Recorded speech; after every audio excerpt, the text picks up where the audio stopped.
La table ronde autour de la déclaration d'Alger lors de la 44e Assemblée générale de Shelter Afrique a posé les bases d'une stratégie africaine pour le logement abordable, en mettant l'accent sur l'utilisation des matériaux locaux et l'industrialisation du secteur pour réduire les coûts et répondre à la forte demande.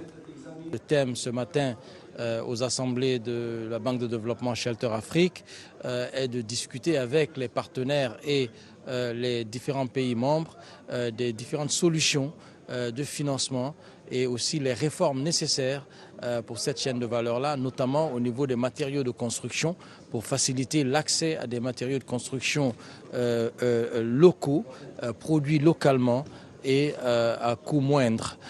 Donc l'objectif pour nous, c'est de réduire le coût du logement. Autre axe clé abordé, le financement. Les participants ont insisté sur le rôle central des banques et des institutions financières.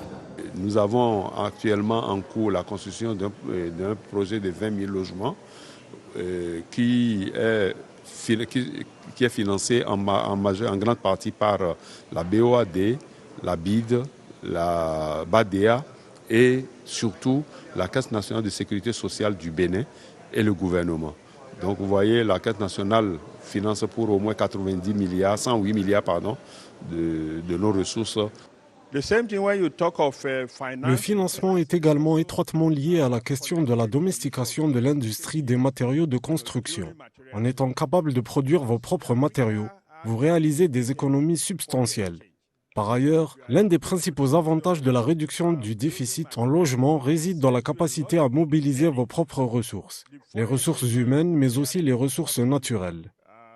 L'expérience de l'Algérie, qui a livré près de 1,7 million d'unités entre 2020 et 2024, a servi d'exemple, aux côtés d'initiatives menées dans d'autres pays du continent.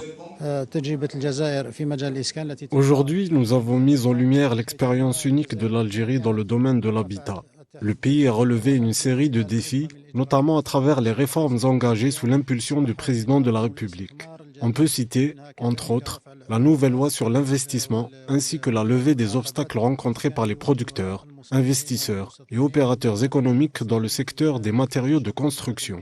L'idée aujourd'hui ici, c'était vraiment d'apprendre, on a parlé de plusieurs axes, dont le plus important était comment organiser la gouvernance autour d'avoir une vraie stratégie axée pour mettre en phase toute la partie logement, que ce soit des logements abordables ou toute la politique du logement. Le deuxième axe était sur comment faire en sorte d'avoir des matériaux de construction in-house. En ce qui concerne Djibouti, nous avons déjà fait beaucoup des pas depuis 2015 à travers la politique de la stratégie, la politique de logement depuis 2015. Donc on a accompli énormément de choses pour le logement abordable.